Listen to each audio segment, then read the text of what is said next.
Uma aprendizagem maior do que eu tenho para ouvir, e nesse momento eu chego à conclusão que eu aprenderia muito mais ouvindo. Mas vamos junto pensar um pouquinho nessa questão da arte, da psicologia e da saúde, né? Deixa eu ver se eu acerto aqui. Muito bem. Fiquei pensando, né? Eu acho que a primeira pergunta que a gente se faz, o que é a arte? Até o momento, o tempo todo aqui, né? Mas a definição referencial disso que eu estou trazendo para vocês é assim: a arte é aquilo que nos toca. E nos toca como? Na alma, de um jeito ou menos doloroso, mas nos toca. Se não nos toca, não tem o estado de arte. Pode ser que eu não esteja no estado de arte, no sentido de estar num movimento contínuo do sistema, num consumismo, de estar cheia. A arte preenche. Como que nós, então, enquanto psicólogos, como que nós podemos trabalhar, fazer essa conexão? Aí é preciso lembrar dessa frase. Pulei o slide, mas não faz mal. A frase é a seguinte: a arte exige, ela requer o homem inteiro. Se nós estamos falando de arte, estamos falando de psicologia e de saúde e de processo de individuação, então a maior arte que nós podemos fazer ou trabalhar, estarmos envolvidos, estarmos circulando esse tema central, é o próprio Opus, é a própria obra que nós somos e que aquele paciente que está conosco espera que a gente possa, junto com ele, ajudá-lo nesse processo constitutivo da unidade, daquilo que ele é. Muito bem. Para quem não sabe, foi dito rapidamente, eu trabalho no Hospital de Clínica, dentro da oncoêmato e dentro do transplante de medula óssea. Então, por isso eu acabo trazendo o paciente, né? Mas entendam o paciente na perspectiva do ethos, na perspectiva, né, do ser. Quando nós encontramos, o Hospital de Clínicas, nós não temos ainda o protocolo eletrônico, então quando nós encontramos um protocolo, esse é de um paciente, e esse protocolo dentro de um hospital, ele caracteristicamente predomina temáticas sobre a doença e sobre o tratamento. Enquanto psicólogos, nós precisamos inserir a pessoa que adoeceu, legitimar, torná-lo legítimo para que ele possa ser protagonista da história dele e para que ele possa ser co-participante nas escolhas daquilo que vai ser feito com ele. E que tenha consciência no sentido da luz, para que ele possa, no meio desses aspectos obscuros, a dificuldade, o desconhecimento, fazer um transplante, começar um processo quimioterápico. O que vai acontecer? Tantos em volta falecem e com ele. Claro que se ele estava vindo num processo de vida alienado, comendo muito, no sentido, comendo, recebendo, quantas informações, meu Deus, a gente entra no Google da vida e aquilo é o próprio infinito encarnado no tal do laptop. Jesus! Nós vamos sendo tomados, e se nós bobearmos, ficamos horas ali. Não tem problema. O problema é que aquilo nos consome, tanto que a gente some da própria existência. Então é preciso pôr atenção aí, é preciso pôr arte aí, pôr arte, senão nós ficamos no biomédico, em cima, sabendo tudo sobre a doença, sobre o tratamento, e sabendo nada de quem é o paciente, quem é que está ali, qual é o percurso que ele fez. Nesse sentido, é preciso voltar e verificar. Este que chegou aqui no hospital, né, contextualizando, ele é novo para mim, eu não conheço, eu não sei nada dele, eu vou conhecê-lo, ele vai me conhecer naquele contexto. Mas olhem aqui, ó, ele já iniciou há muito tempo, não só no aspecto da doença e do tratamento, da história de vida dele. Então esta retrospectiva vai me mostrar o chão, as raízes, as crenças, a cosmovisão, como é a vida para ele, como ele se relaciona com a doença e com o tratamento. Eu preciso saber disso, porque eu não sei nada. Não é porque eu sou psicóloga que eu sei trabalhar com ele. Eu só saberei trabalhar com ele a partir do que ele for me trazendo. Ele é o ponto de partida do meu trabalho. E é na relação que acontece. A teoria tem que estar aqui, ó. Não pode estar aqui, senão eu não enxergo mais a pessoa que está na minha frente. Aonde que se processa a arte? Foi dito aqui, de várias formas. Entre elas, se processa num entremeio. Não é lá nem cá. É feito sinapse. Um espaço vazio, extremamente criativo. E é aí que acontece, é na relação com o paciente que acontece. Não sou eu, como foi se a pessoa melhorou, não necessariamente eu ajudei. Se eu criei algo, bobagem, eu não criei nada. Algo se criou em mim e que eu pus atenção, que eu cuidei, que eu aqueci, cultivei ou não.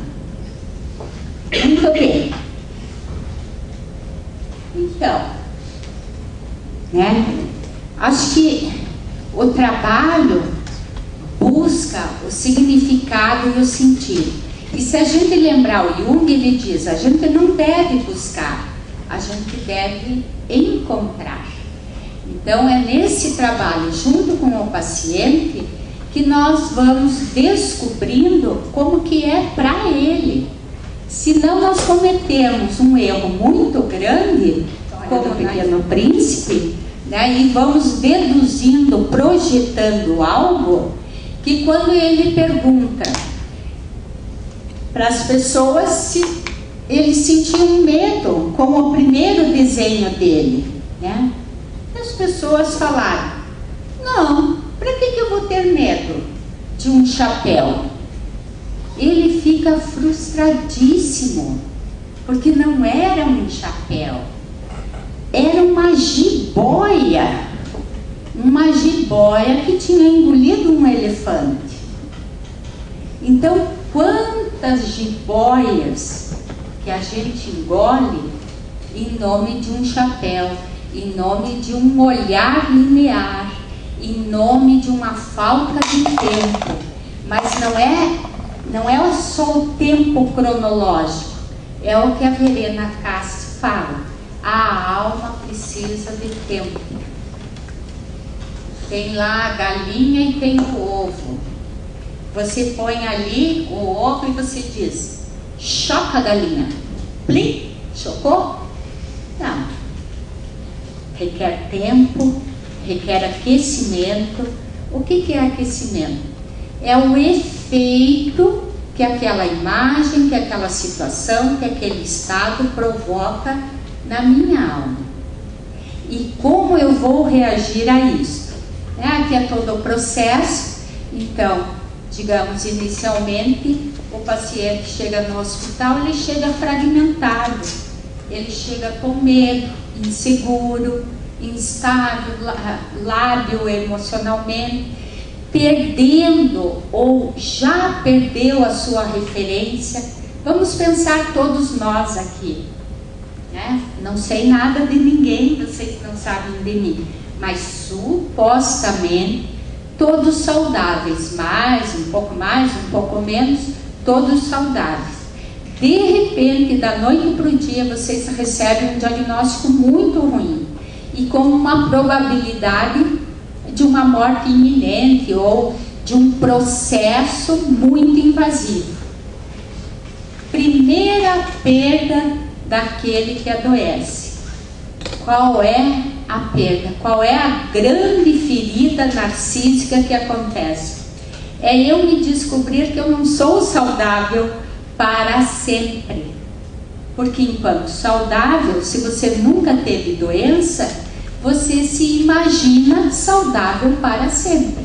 Então é a primeira quebra, é a primeira ruptura. E é assim que ele chega. E o nosso trabalho é ajudar para que ele vá constituindo a unidade ou restabelecendo, resgatando a unidade.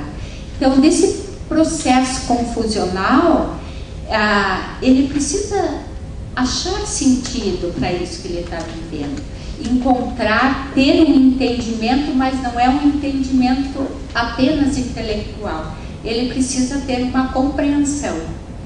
E como a Marie von Franz fala, nós precisamos ter junto do paciente a amorosidade, porque é através da amorosidade que possibilita essa integração.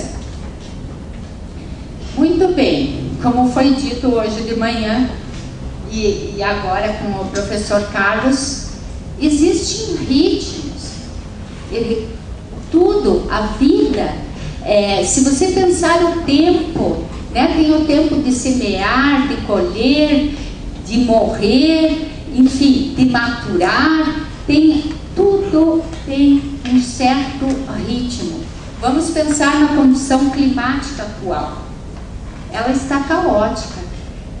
Nós vemos flores que iriam florescer em setembro, mais na primavera, e que já floresceram em agosto, né, início de agosto.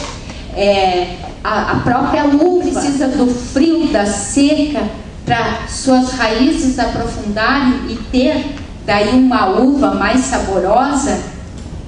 Ela não sabe mais o que fazer, quando que deve florescer ou não, né? Com isso, não é diferente o ser humano, nós não somos diferentes.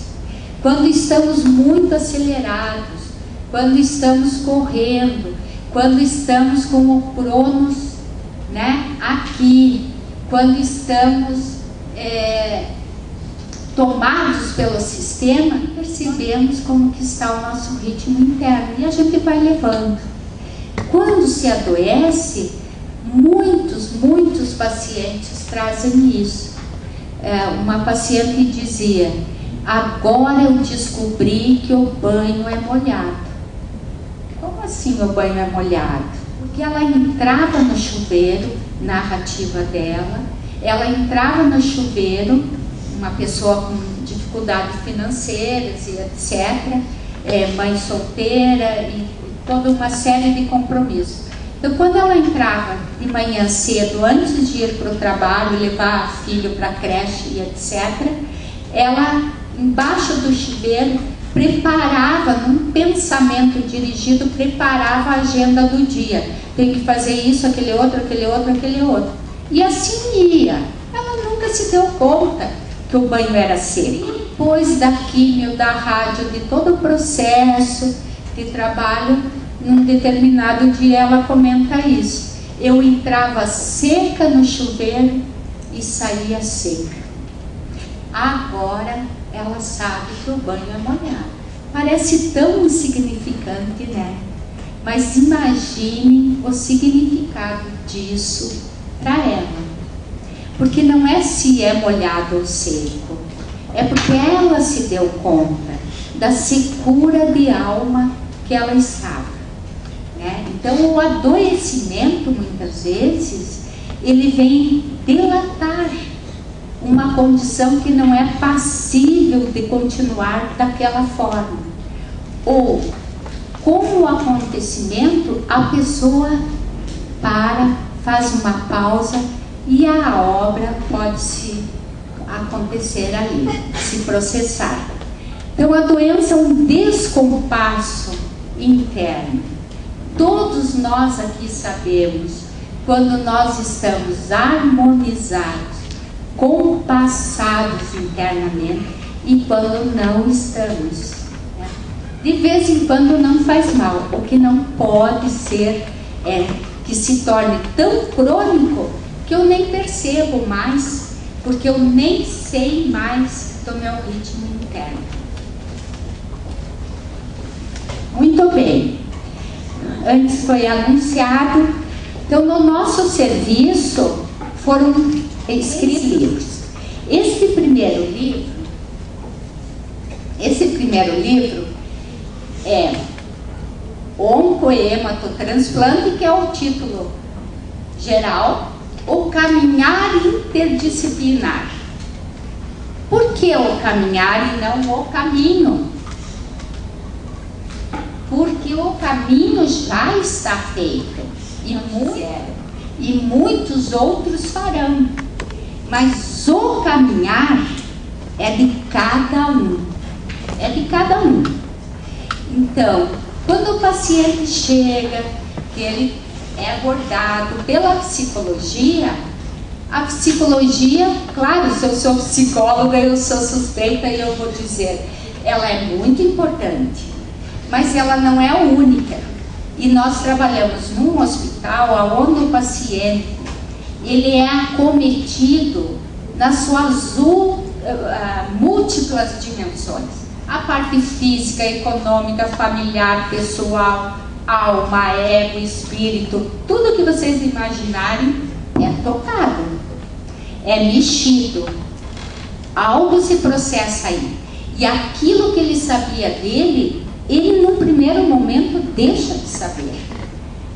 Então, nós precisamos, nós profissionais, e esse livro representa isso, nós precisamos trabalhar em parcerias, em inter-relações, para que eu possa, aquilo que é da competência da psicologia, contribuir para o médico, para o enfermeiro, para o farmacêutico e etc., assim como o terapeuta ocupacional, o musicoterapeuta, a pedagoga, serviço social e etc., também tem algo para comunicar da competência dele que vai me ajudar naquele paciente. Então é um livro onde tem 11 especialidades, todas voltadas com o foco para o paciente, mas que visa como que eu trabalho.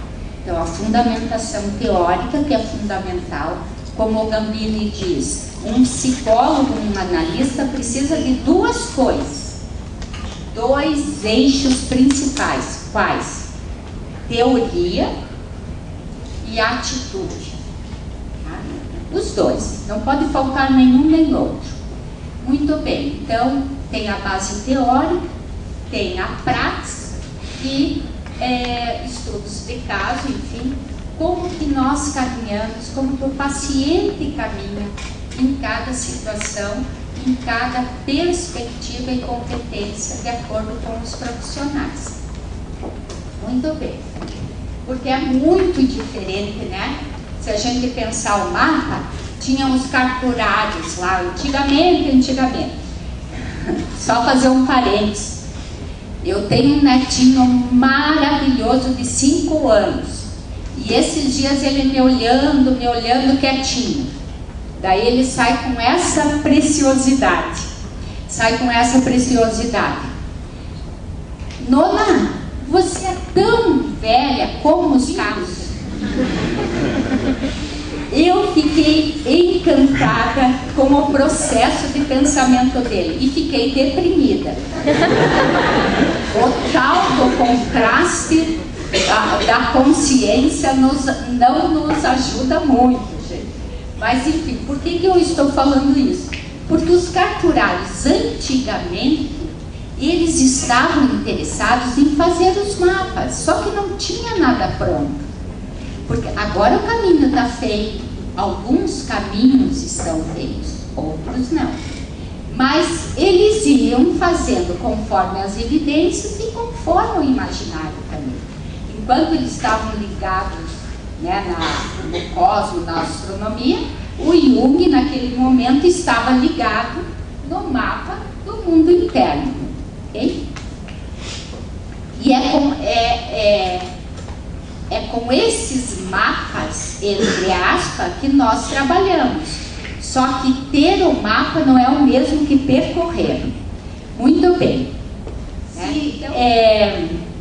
nós vamos em busca, estou preocupada com o tempo, nós vamos em busca, procurando, junto com o paciente, para que ele encontre, para que possibilicação dele, e o que possibilita isso é o significado, é o sentido daquilo, da experiência que eles estão vivendo. Né? Também possui expressões. Quem é escolhido, ele vai ter a sua manifestação. E é preciso observar isso. É preciso compreender o que está por trás, né? Trabalhar com a linguagem simbólica daquilo que passa a ser a expressão da experiência deles. Porque não é o fato em si, mas é como ele enxerga e como ele se relaciona. Eu não posso mudar a doença, mudar o tratamento, junto com o paciente, nós, enquanto psicólogos, nós podemos ajudá-lo a estabelecer uma relação diferenciada com a doença. Muito bem. O segundo livro, ele se trata, o aspecto de trabalho dele, a teoria, as práticas, são todas, foram escritos psicólogos dentro desta área e também dentro do que foi dito anteriormente, com a fundamentação teórica e a prática dentro desse contexto. E é um trabalho onde tem psicólogos que falam sobre o instrumento, utilizar contos de fadas, por exemplo, com as crianças, o trabalho que se estabeleceu com crianças em cuidados paliativos, outras não, as relações das mães com as suas crianças dentro desse instrumento de trabalho, os mitos e também como um processo representativo daquilo que se vive no significado do transplante de medula óssea, né? E, vejam, é um transplante, você é retirado as suas células, implantado outras, então tem toda uma questão mitológica aí, que é um campo minado, digamos assim, é um campo rico para a simbologia. Entre outros temas, né? Mas a contribuição da psicologia, a aplicação em contextos diferenciados, tanto com adultos quanto crianças. Esse livro teve essa perspectiva, essa produção, né? Aqui é uma paciente nossa, né? E ela tem a doença do enxerto contra o hospedeiro, mas por que eu trouxe essa imagem? Poderia ter trazido qualquer outra, com aquela ideia assim, a arte é aquilo que impacta, é aquilo que nos toca, é aquilo que nos chama a atenção. Aqui a imagem está bem ruim, mas essa paciente, ela está numa condição da pele muito ruim, é como se ela fosse inteira queimada, né? E tem outras imagens dela mesmo olhando, então a expressão do olhar. Mas a intenção é dizer, nós trabalhamos mediante imagens também, e nós somos tocados. E nós precisamos ter a consciência de como isso nos toca, porque a paciente, ela está numa condição mais ciência que nos toca, porque a paciente, ela está numa condição mais sensível, mais vulnerável. Isso significa que ela tem uma percepção que ela está mais atenta, está mais ligada para aquilo, forma que cada um reage mediante a condição dela, né? O tempo está acabando, mas eu acho que dá tempo. 5 minutos. Então, apesar da alma precisar de tempo, eu vou fazer um convite para vocês. Aqui é uma imagem do rio, né? E Cristo, então, pensando no Jó, está aí materializado, representação, mas no sentido, eu trouxe a imagem para dizer, desse transcendente, né? E isso caracteriza o rio, quer dizer, tem uma marca, tem uma identidade, e tem uma lua belíssima, belíssima, porque para se dar conta daquilo que nos toca, nós não podemos estar num ego inflado, ou num ego solar. Nós precisamos da luz lunar, nós precisamos dessa luz que baixe, que nos coloque numa condição mais consciente daquilo que está se processando. Qual é o convite? Então, é uma imagem belíssima, é uma imagem romântica. Imagine vocês no rio, essa imagem, ela é convidativa. Ok. Facilmente ela pode mudar de perspectiva. Algo que é romântico pode ter um outro sentido, um outro significado, dependendo do momento, do contexto e de como você isso aí. O convite é o seguinte: nós somos terráqueos, estamos aqui na Terra, ok?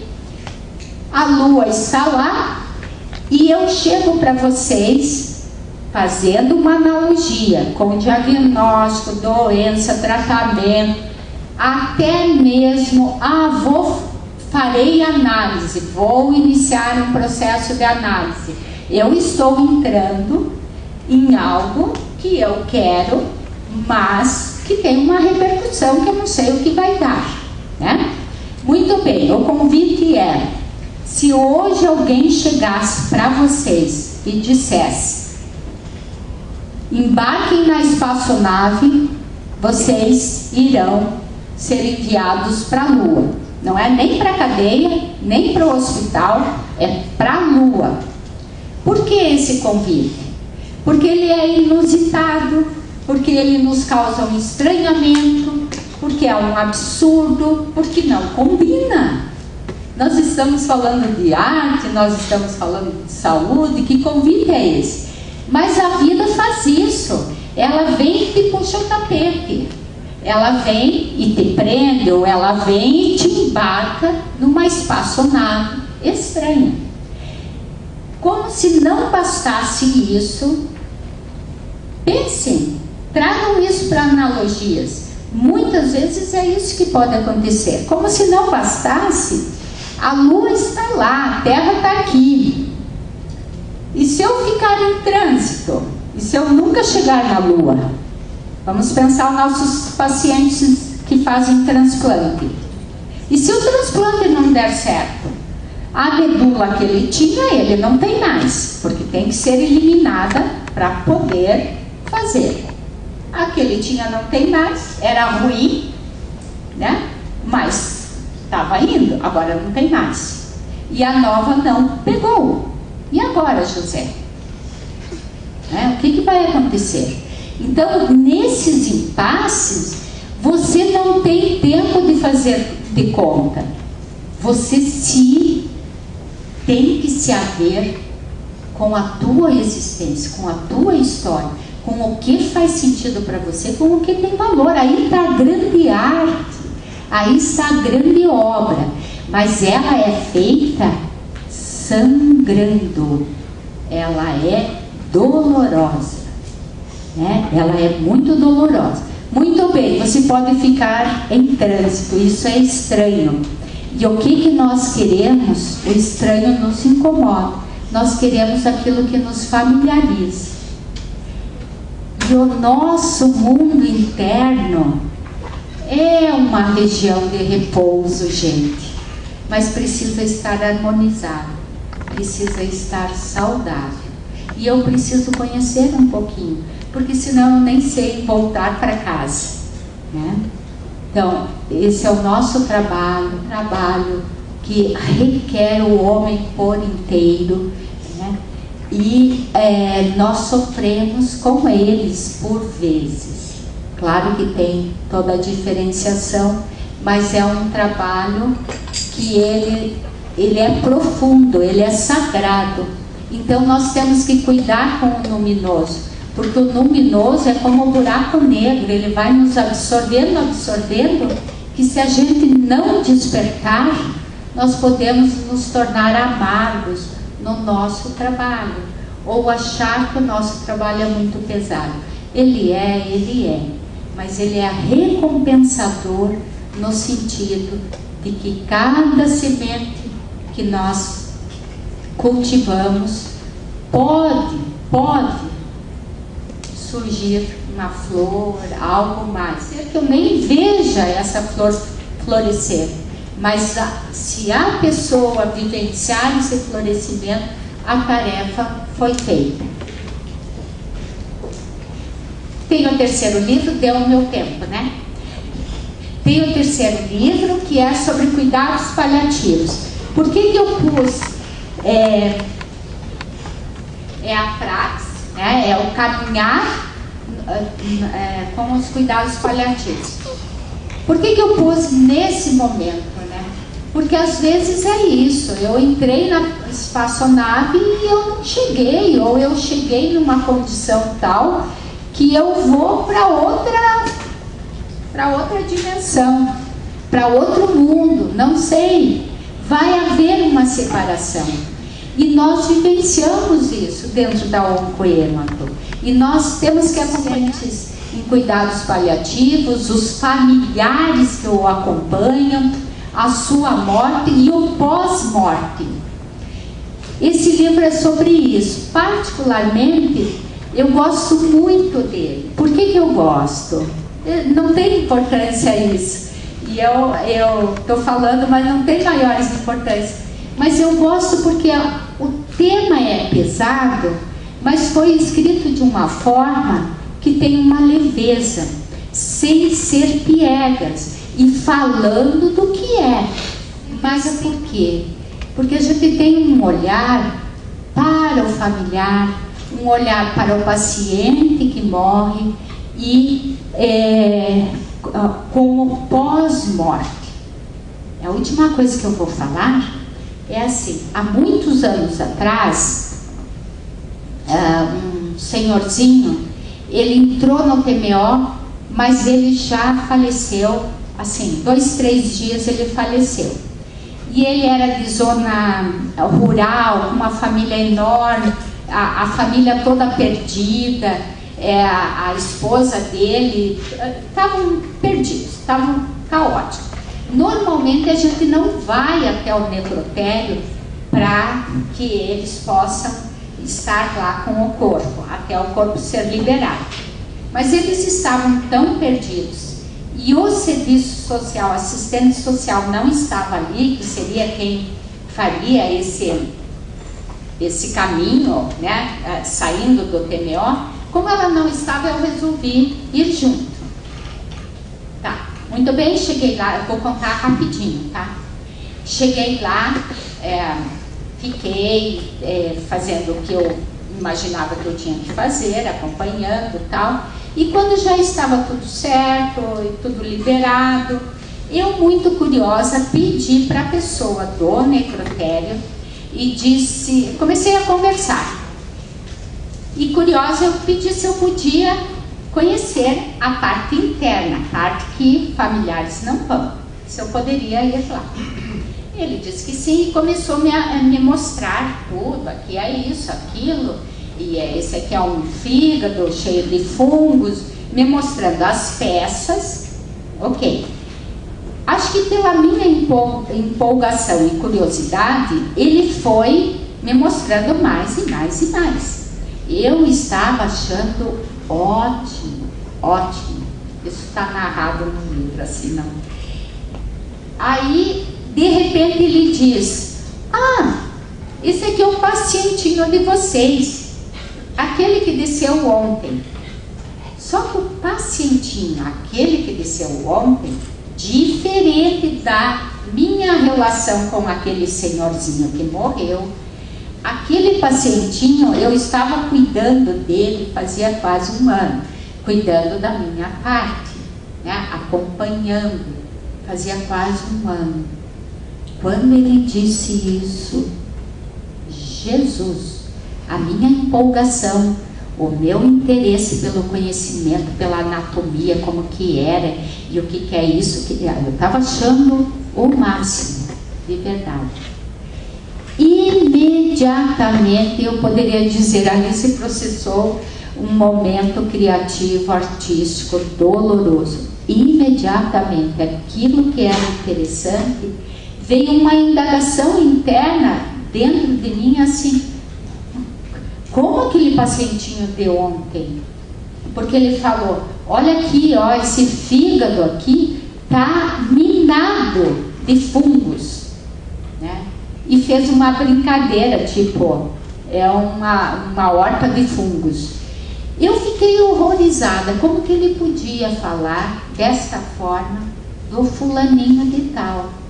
E como que aquele pedaço ali, nada a ver que antes eu estava achando interessante como que eram os fungos, como que aquele pedaço ali podia ser o meu paciente? Não podia ser o meu paciente. Eu estou trazendo essa experiência pessoal porque foi um erro meu.